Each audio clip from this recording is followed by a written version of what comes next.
You're listening to the Co-Creator Network. When you change the way you look at things, the things you look at change.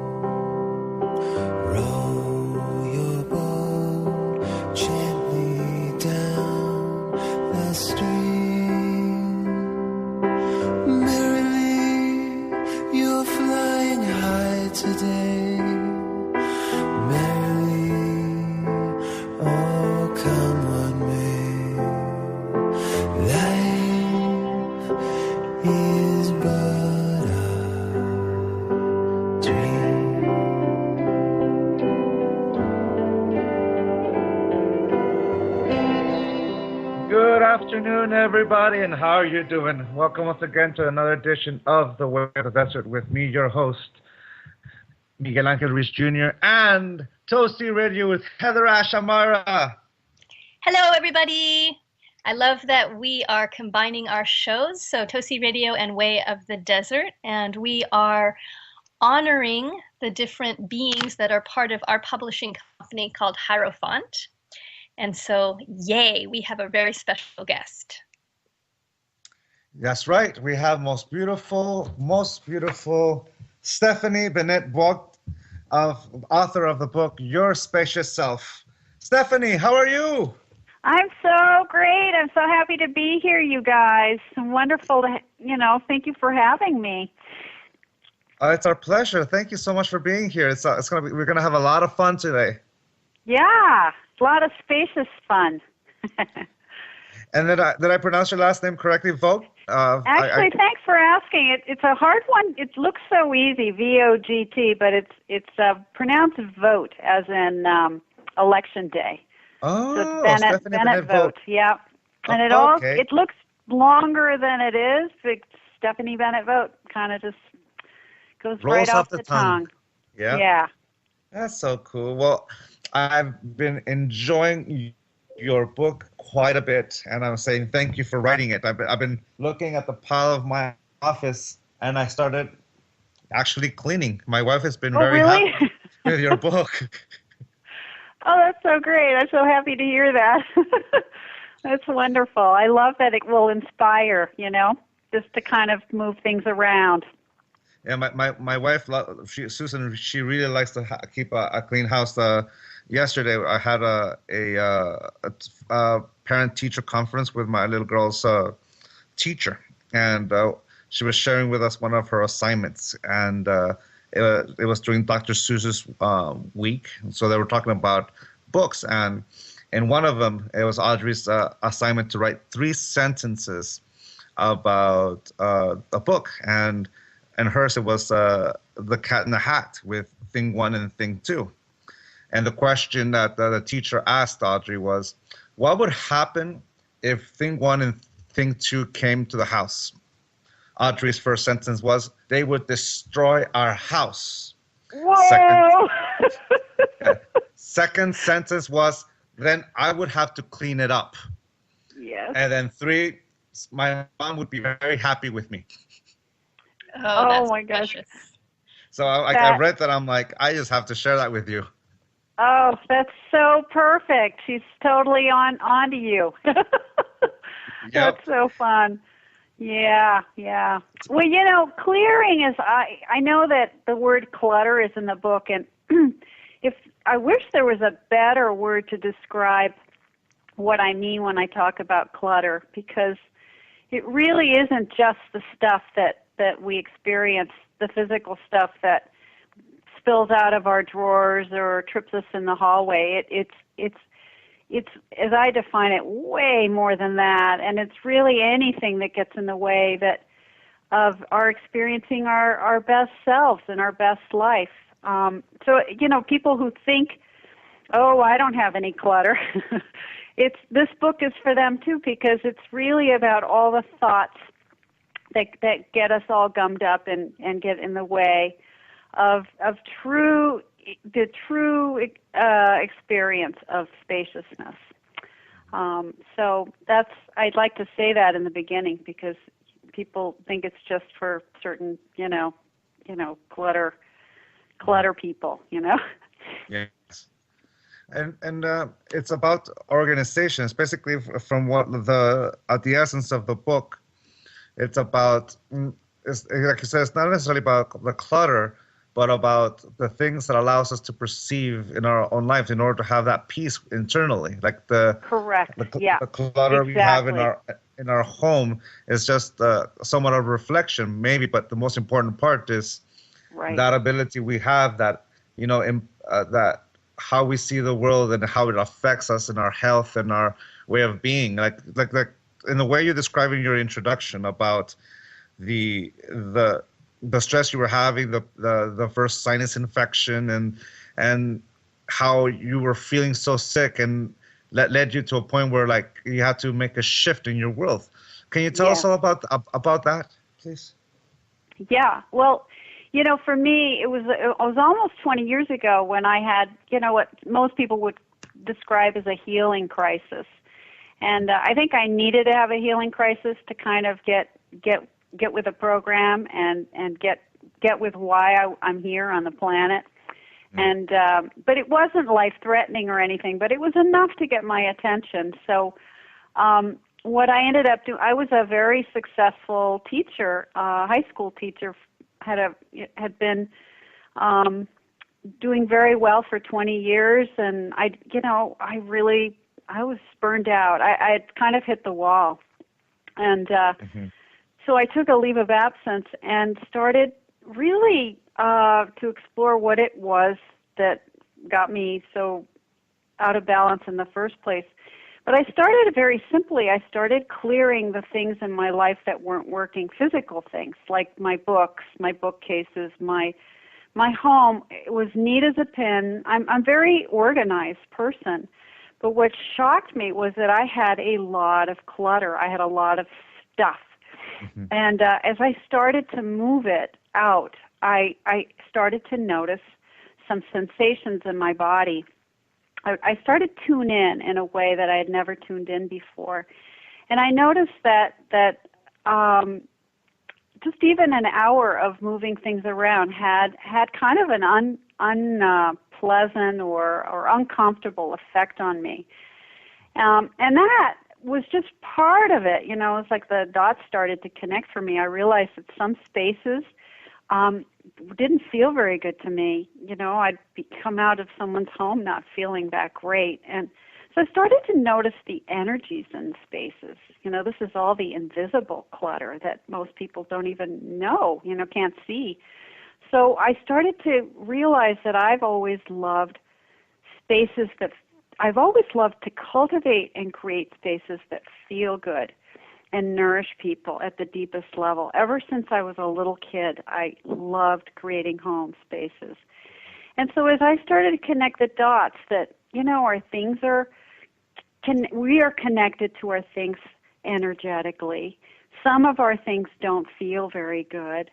And by moving some of those things with love and awareness, we actually start to lift and create spaces that feel good to us. So all this was sort of happening for me. It took about a year for me to start to realize that I had a path that was starting to show for me. I was starting to see a pathway to a whole new life and reinvention, if you will.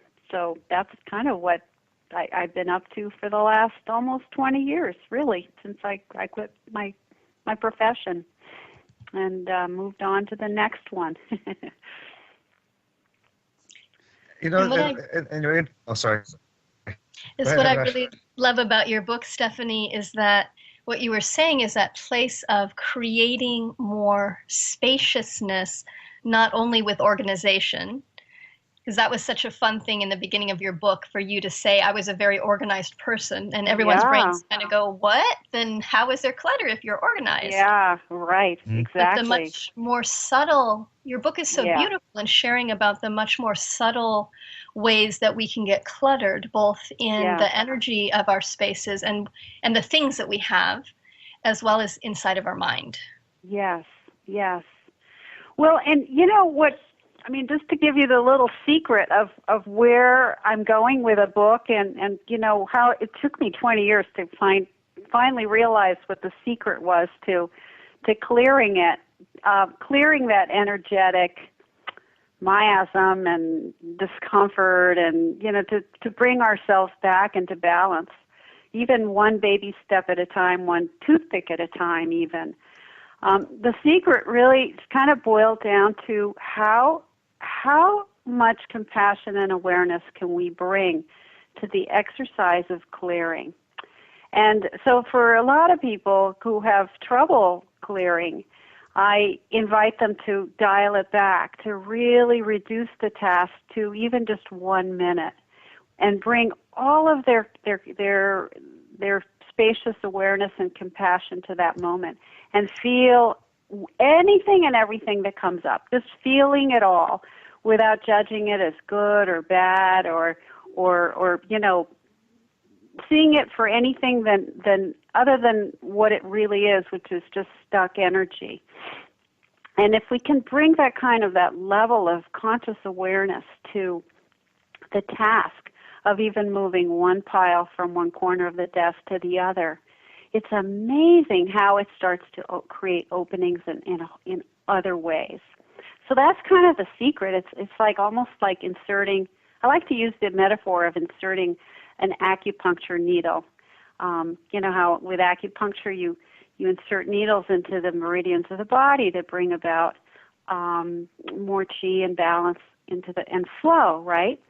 Well, with clearing, really, if we just inserted, like an acupuncture needle, pure compassion awareness into the moment that we are moving something or clearing something or bringing, just allowing our experience of discomfort or out of balanceness or guckiness or whatever it is, allowing that to just be. It's amazing how there's just that little pinhole will start to create even more space, even more spaciousness, which is kind of the word I like to use, the word spaciousness. So I don't know if that makes any sense to you all, but that's kind of that's the work. It's really pretty simple. It's really simple, and it's very beautiful too. You know, like well, it reminds me of like because me and my wife have two different ways of cleaning, and my wife has a third reference. But first, like, you know, in regards to having clutter, because my office, my sense of organization is my piles are in order, because my piles are kind of like the way I see it. But when Susan comes in, to her it's just a mess, and when she puts it in order, I totally get lost, because all of a sudden I'm my system of thinking totally gets thrown off, and I have to reinvent or adapt to the new way of thinking. In relationships, how does one create a balance of two systems that think dramatically different, and then coming to one place together to have that coordination?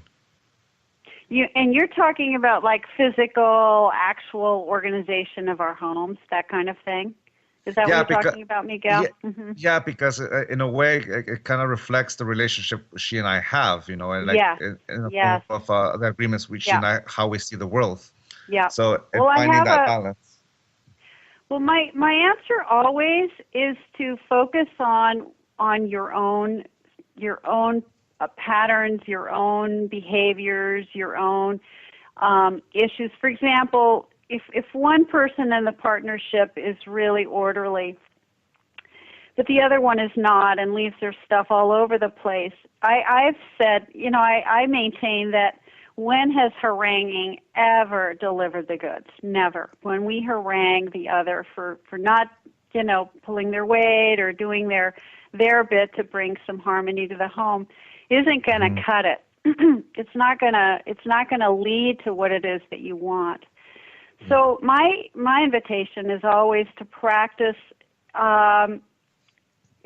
doing your own, taking responsibility for clearing and maintaining the space in the way that you see fit. Never sort of, I don't know, I just, there's something about, I don't know, the battle that doesn't quite cut it. So it's really about me. It's about I don't even know how to explain it other than to clear your own life, your own issues, and what ends up happening is that it creates a ripple effect that actually starts to change the energy in the space, so that the other person, the partner, starts to. It's almost like osmosed, if that makes any sense. It's almost like energetically that spaciousness carries over energetically to the other person. And they may, and here's the thing too, is that we need to clear our own clutter without attachment to the outcome. In other words, I can't attach to having my partner, my husband in my case, do it a certain way. All I can do is clear for myself and hope that somehow it carries over. And it has. It's amazing how just the less attached I am, the more productive we are as a couple somehow. Does that answer the question, your question, Miguel? It does. It does, because from that point of view, the way I see it is that, if we both see it in our own way, how we organize ourselves, and then when we come to that agreement that how we want to live our life and how we want to create the dream of us, you can say our relationship, it all comes from that point of view. Like we can only give what we have. Right. So to me, that's what I understood, and it's definitely a great practice to approach. Yeah. Well, and it's interesting you bring up the example of a relationship, because in the end with clearing, it's not about the issue ever. In the way I see it, it's not about the problem, and it's not about the outcome. It's about that what happens in between. It's really how we relate to the issue at hand, or the problem, or the discomfort, or the or the pain, or the shame, or the guilt, or whatever it is that comes up when we're faced with our own physical or emotional clutter.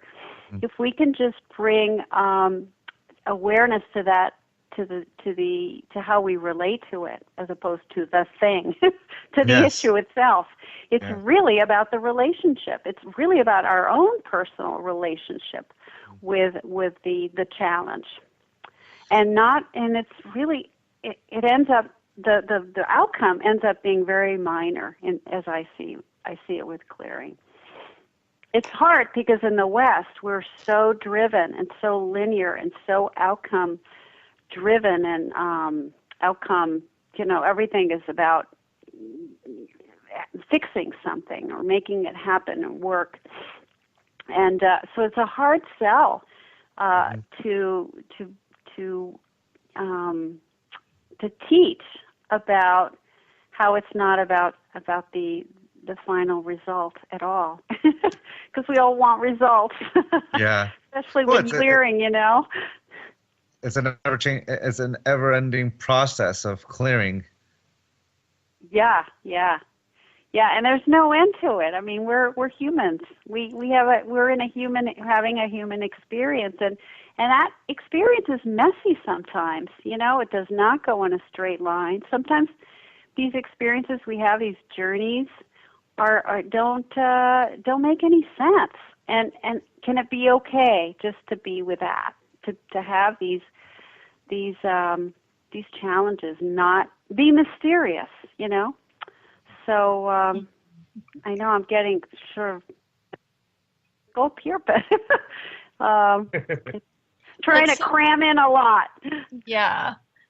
Well, it's great, Stephanie, because what I'm hearing from your response to Miguel and from having read your book is that a big part of clearing clutter, of creating more spaciousness, for ourselves is the willingness to slow down, the Yeah. willingness to be very mindful in every action that I'm taking. And you so emphasize in the book, and I giggled as I was reading your book of because there's a way I wanted to like skip ahead and to find, okay, where's the juicy bits?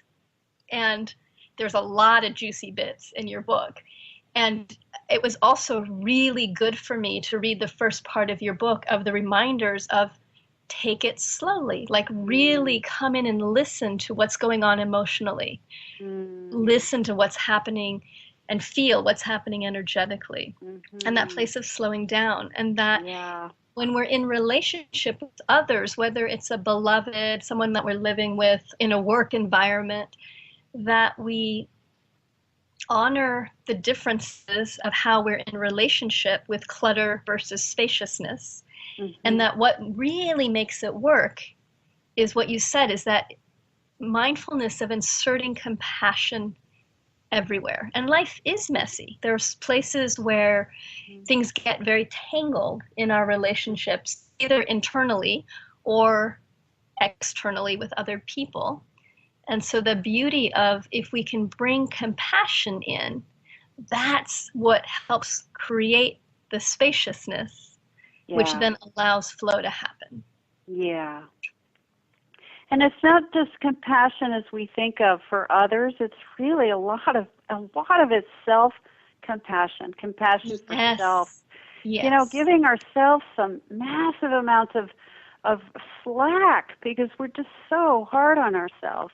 That's that part, invisible clutter, is that we just beat ourselves to a pulp, and that again, it's that kind of haranguing of our own selves that is going to keep us from really slow, enjoying the spaciousness that we naturally are, that we were born with. I mean, that it is who we are. It's just it's kind of gone dark because we're so driven and so cluttered and so noisy and so, it's just, so that the key really is, it's like the 4 S's. It's slow down, simplify, sense. That I keep coming back to that, is how does it feel, just sensing it without, again, judging it as good or bad. And then finally the self-care piece is so important.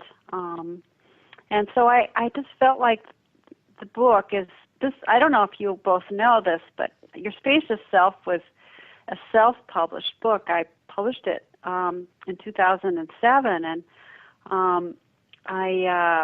it took years to write it, to get to the point when I came out with it myself, and then I was blessed to have Randy Davila, recognize it, see it, and pick it up for Hierophant. And I just found that a lot happened between when I published it the first time and when I published it with Randy the second time.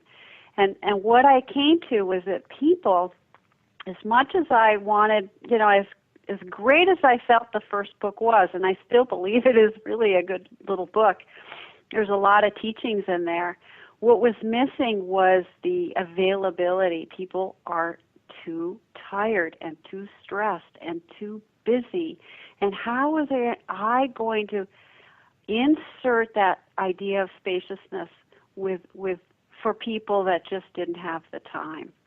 So my challenge was to create a book that meets people where they are, any day and wherever they are in their lives, and that will deliver an experience of spaciousness in 1 minute flat. That was my personal challenge, was how can I create, make what I already felt was a good book into an even better book that meets people where they are. So that's what you're seeing, you guys. That's what you're holding in your hands, that beautiful cover of the sofa and the simplicity and the beauty of that. I just really am so pleased and proud of it. I'm so happy that it happened, that it morphed into the book that it's become. Yeah. All right. a very simple read. It gets to the point. I love the design of it. It really is used in a space in such a beautiful manner, and I think it's full of great stories, and it's really it's almost a biography that allows me to see a reflection of how organizing and clearing clutter allows us to really also open up our perspective that once was completely hidden. Yeah, and yeah. It was beautiful.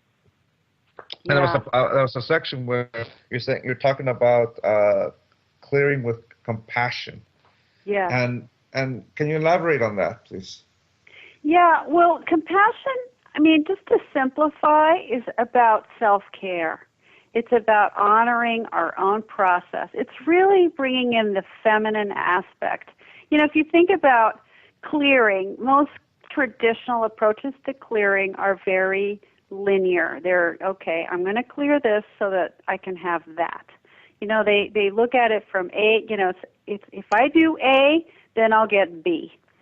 But what they don't, what's kind of missing in these kind of traditional approaches to clearing is the messiness of it. They don't make room for us to honor our feelings and our just kind of what our life experience is. And so compassion is really about having it be okay no matter what, no matter how successful we believe we are. It doesn't even matter. The point is just to apply massive amounts of self-care and self-compassion.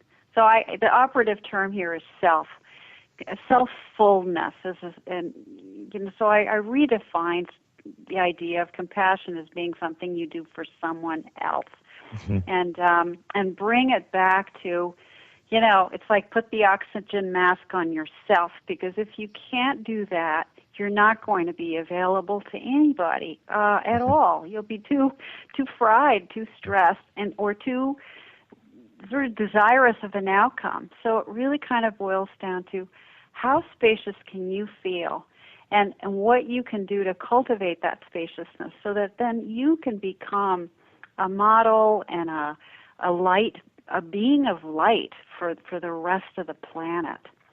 So it's really about clearing our own internal stuff so that we can feel that spaciousness, experience more of it, radiate more and beam it out, and essentially change the world one drawer at a time. It's really a spiritual practice. I think of clutter clearing as a spiritual practice of just clearing ourselves so that we can be available for whatever.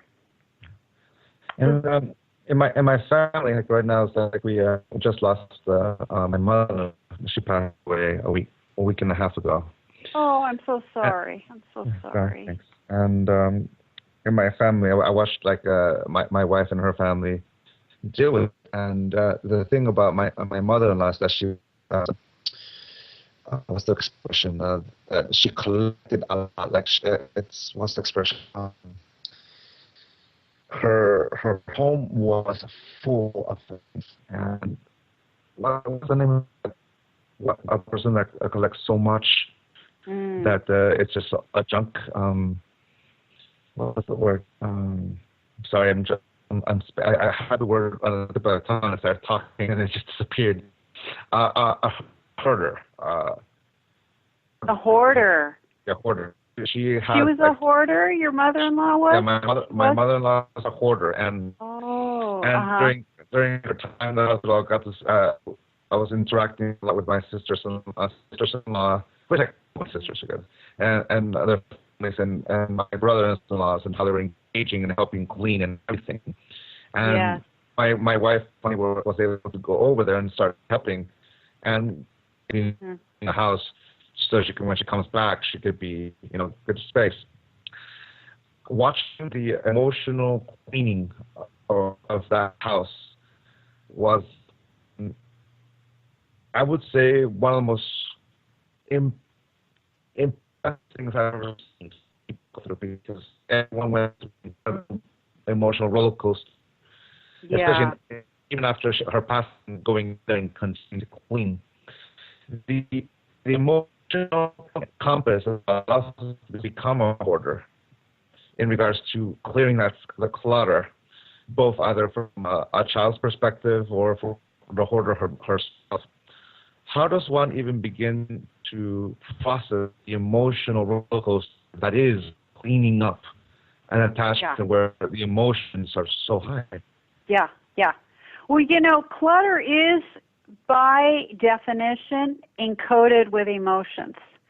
Things are just things, but when we start adding our judgments to the things and we pile them on and we bought them through, through the fear that there's not going to be enough. I mean, it's really, and we become pack rats or hoarders or what have you.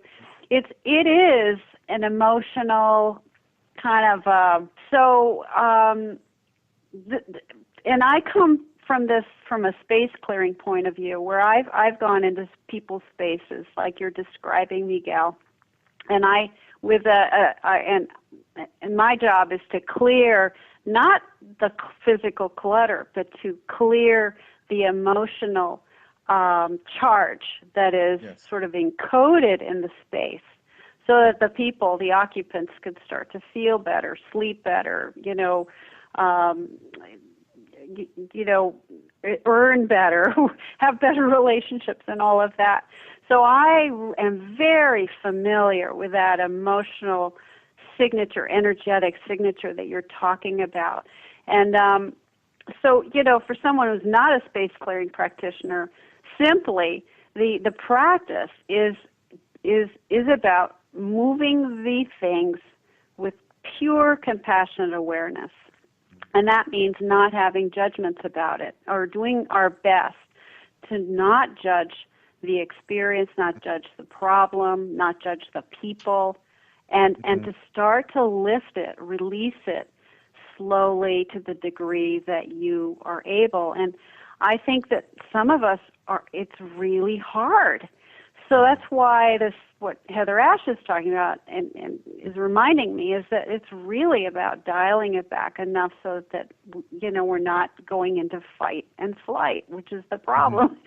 The other thing about the book that I wanted to explain is that there is this thing that happens with homes and people in their homes, is that if they're overwhelmed, they're already in fight and flight. They've already activated the stress hormones. They're already cascading through the system. So if we can dial back the task to something that doesn't elicit or activate that fight and flight, then we're more likely to be successful and have a practice that's lasting and sustainable.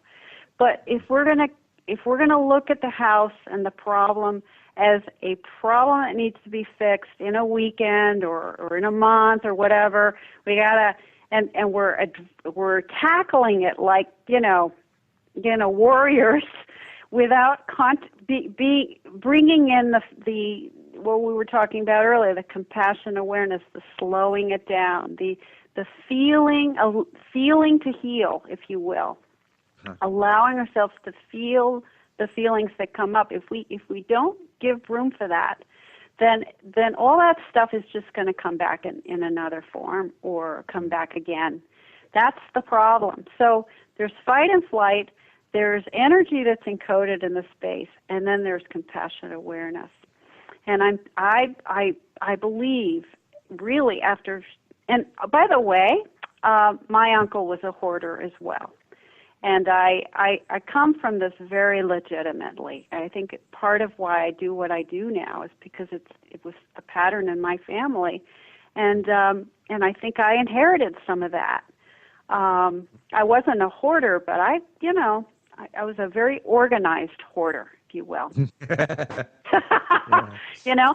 that emotional content, yes. Yeah, it was still stuck in the walls there, stuck in my bookshelves, and so I needed to, and this is why it's taken so many years to kind of decode what it is that can help us sort of lift the lid, come out of our cluttered closets, if you will. And I think the secret is, there in the book I lay it out into four, what I call the 4 pathways of clearing. And if we could just bring these 4 pathways to a daily practice that's simple, a 1-minute practice if that's all you can handle. And the 4 pathways are intention, action, non-identification, and compassion. Those are the 4. And action seems to be all that people talk about on the TV shows and in the traditional books, which are great all by themselves, but they ignore the importance of intention.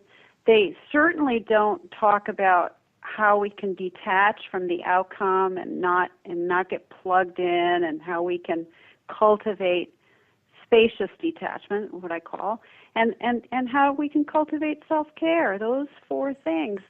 And if we just folded them in somehow into a simple daily practice, we've just effectively created a clearing strategy that works, that's lasting, that feels good, and that will clear anything from the worst hoarding problem to, clearing the thoughts that create that hoarding problem in the first place. So it's really the secret, these 4 pathways that we just started to cultivate them, ways that bypass the fight and flight, and ways that, our stress,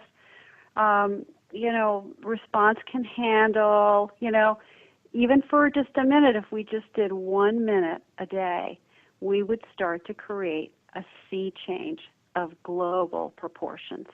Just like, butterflies' wings creating a hurricane in another part of the world, so too can very baby steps create a sea change for change on a global scale. So that's my belief. That's my that's what my whole book is based on, is this belief that every little tiny bit we do with compassionate awareness will make can produce huge changes. And Stephanie, can you go over those 4 steps? Yeah. You mean the 4 pathways? The 4th path, yes. So if there's somebody, there's somebody that's wanting to start creating more spaciousness in their life. Yes. How would you support them? And they're overwhelmed, which covers most of us. Yeah. How would you walk them through that pathway? Well, I have the perfect thing. It was a great question. So if there are 4 pathways, it's intention, action, non-identification, compassion. They're all sort of bookended in the book. They're all in the book anyway. But if you did just a simple 1 minute of each, let's just say for intention you chose being grateful. So you spent 1 minute a day just being grateful for what is working in your life instead of what isn't working in your life. Nice. That would cover your intention piece. Mm-hmm. So for action, it would be what I call adopt a daily practice of R&R, which is short for reduce and repeat. So it would be find a task you can do that doesn't activate the stress hormones. And for example, maybe it's just sweeping for a minute. Maybe it's just rounding up your desk at the end of a day. That could be your minute. Maybe it's putting the dishes in the dishwasher at a certain time every day. With, again, compassionate awareness, total awareness, bringing all of the awareness you can to the task and repeating it until it becomes this habit. Like for some people, they misplace the reading glasses or the car keys or the remote control. Maybe it could be a minute of just finding a home for that thing and putting it away every single day until it becomes a habit, a natural, and not only a habit that you remember, but a habit that feels really good. So there's that piece to it. We start to create new habits in the brain too, new neural pathways for these things. The third thing would be non-identification. How would you practice that? Well, there are tons of exercises in the book, but the one that comes to mind that I love is reframing a statement. So if you suddenly felt like you were beating yourself up for, or you were enraged because someone was tailgating you on the highway, what you could do instead of saying, "Oh man, my life isn't working, and I'm going to be late," and instead of going into a rant like that, you could just rephrase "I am" or "I have" into "this is." So you could say, "This is a tailgater. This is rage. This is late to work." It's like just taking that step back and depersonalizing. Taking a little bit out of the personalizing aspect out of the equation. So I call it just reframing to "this is." Just taking 1 minute and reframing whatever your situation is into a less personal way. Nice. And finally, the fourth is compassion. 1 minute of practicing self-care, anything that feels really good. I mean, that's not going to be hard for people. So if you just adopted 1 minute of each, or even like 10 seconds of each thing, and just started to fold them in together, you start to create the new paradigm, the new clearing. You've really kind of woven together these 4 pathways into something that is very sustainable. And then it grows from there, That's why I say just do 1 minute or do 4 minutes. But make sure that you've adopted all 4 into your daily practice, because that really, it's the 4 together that create the magic. You take any one off, it's like a chair that you've taken a leg off of, and you don't have there's no stability there. But if you insert and introduce all 4 aspects into your clearing, you are golden. It's like you've just turbocharged. You've gone slow to go fast, and the results start to grow from there.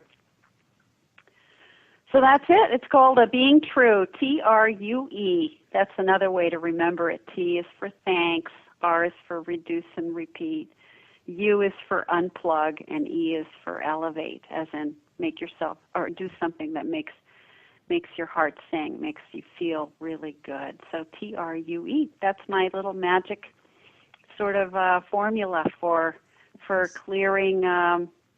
Wow.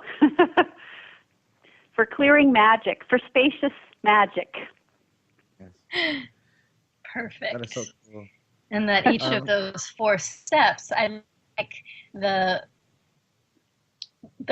place of that they're all important, that it's not just doing one, and that Correct. we can use them in any areas of our life. So it's not just about clearing clutter, but also mental clutter. I can see how if you have a thought that you're cycling over and over and over again, you can also apply each of these intent, action, non-identification, and compassion. Yes. And just spend a minute with that as well. Nice. You got it. That's it.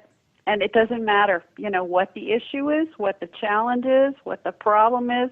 You insert those 4 pathways, you weave them together in a practice that really serves you, that feels good, that doesn't activate, your fight and flight, and you've just created, a beautiful sort of tapestry for yourself that works, and it's easy and lasting. It really is sustainable. That's the the key is how do we keep going, because a lot of people, a lot of these diets and, spring cleaning and all these efforts, peter out. And the reason is they're all action, they all follow just an act. The action is the only thing that they're doing. They're missing 3 other aspects that are really very important and very key.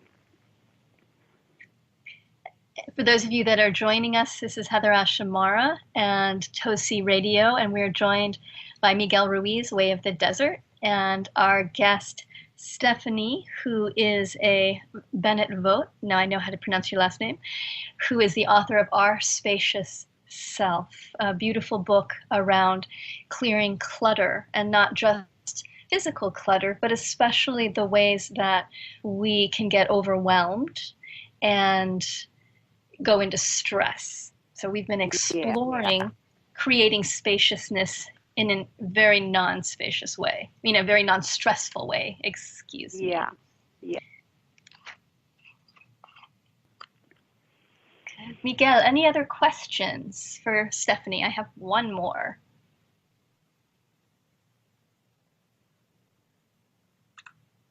We may have lost Miguel. He popped off a moment ago. So here's my question.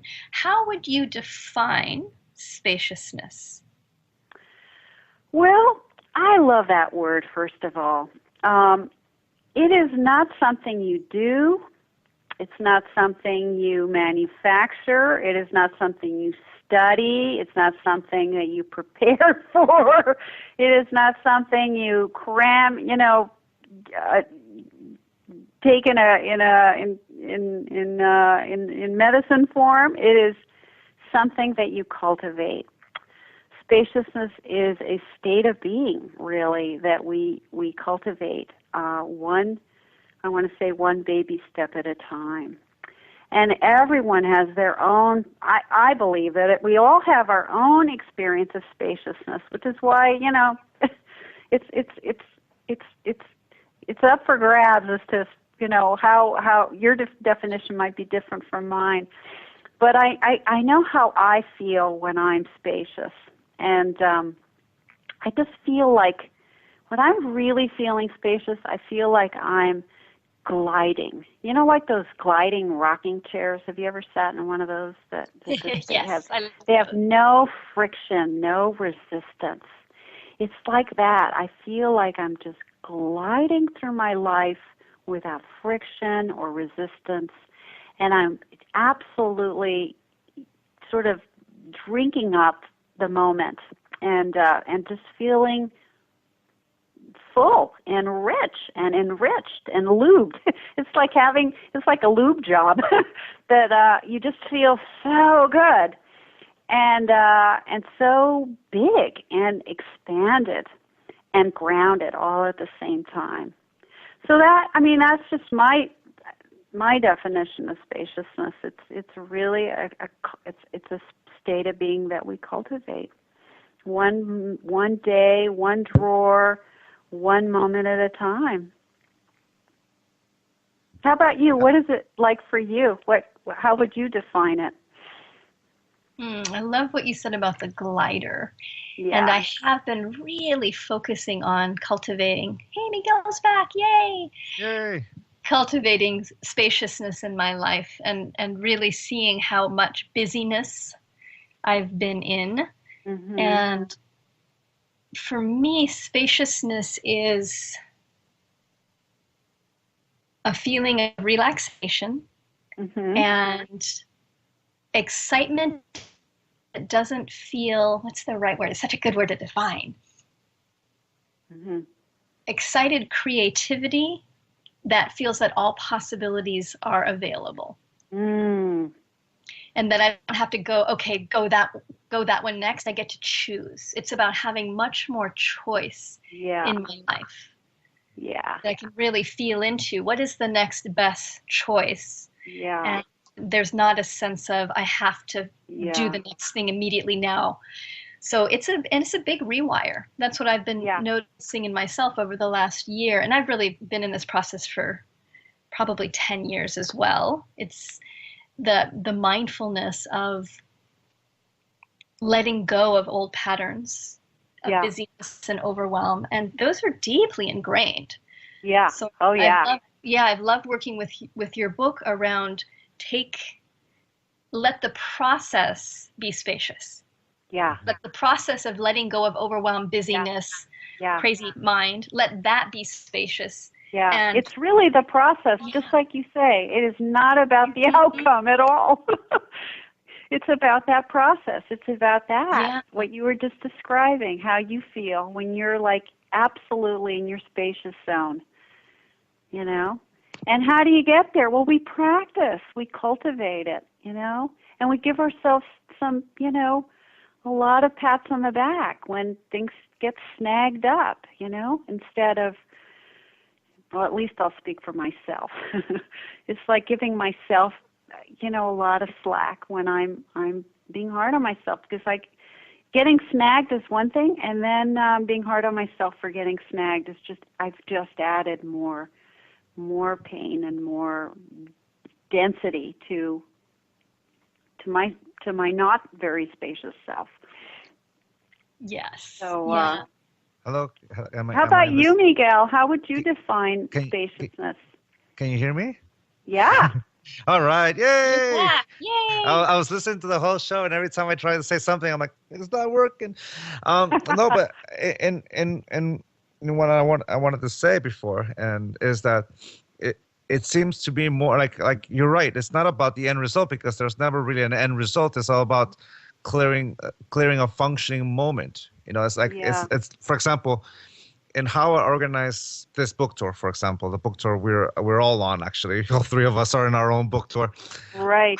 How we structure the flow of it that's actually the essential of clearing out the clutter. It's not about an end result that's going to be stoic and not moving. It's about having something that's going to flow so easily that it's requiring to put the pieces in its right place, you know.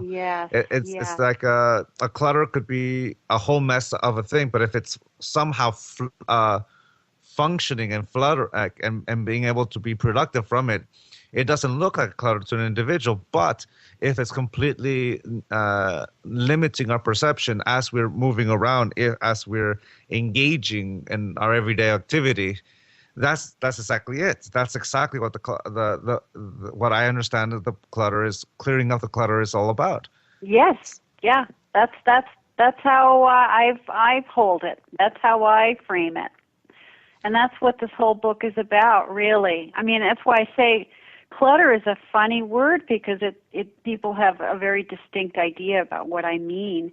And it could very well be that physical stuff, but it's not necessarily that. It's whatever gets in our way, in the way of our experiencing our best self, our best life, our most spacious life.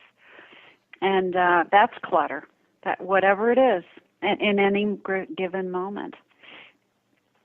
Yeah. It's like having like a pipe system with water. And and everything that clogs up that system, that's the clutter that we're actually talking about. That thing that doesn't allow the water to flow in an efficient way. That's correct. That's exactly right. Nice metaphor. I like it. Yeah. So flow is spaciousness for me. You know, I love water, and I love the image of water, and I love everything about water. So. But I think flow is another great way to describe spaciousness, when there's flow. And flow doesn't go in a straight line either. It's fluid. It meanders. Sometimes it's fast. Sometimes it's slow. Sometimes it's bubbly. Sometimes it's choppy. That's flow. That's all of it. There's room for all of those kind of qualities of being, So I guess you can say that the clutter, or even for someone who's a rat pack or or a hoarder like my mother-in-law used to be, it's about holding on to those things that doesn't even allow us to flow in the first place. It's like holding on to the past, holding on to the emotions, holding on to whatever memory, and all of a sudden, because we're carrying so much weight of not physical weight, but the weight of that emotional pull, that all of a sudden we can't move forward. That's right. That's correct. That's right. We're stuck. Yeah. And then it just becomes like stagnant energy, stuck energy. Which so leads how us can to we create more flow? Well, just one baby step at a time, one little practice at a time, with awareness. and non-judgment. Just a little tiny little bit, we'll start getting some movement going. It's like what I say to people who are really stuck with their stuff, even to people who don't have a lot of stuff, I'll say, just move a pile from over here to over there and notice what it feels like. Just move a hairball off your sweater and put it somewhere else with awareness and non-judgment and notice what it feels like. That's it. It's as simple as that. If we just, created a little, a daily little practice of moving something from one place to another. It doesn't even have to go out the door for this exercise to be powerful.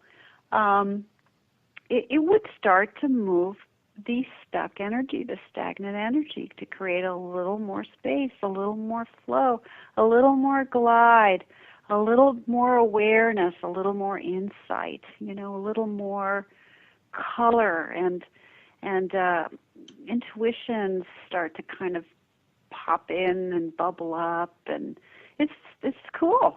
It's cool. It's as simple as that. Cool. Well, we're running out of time here.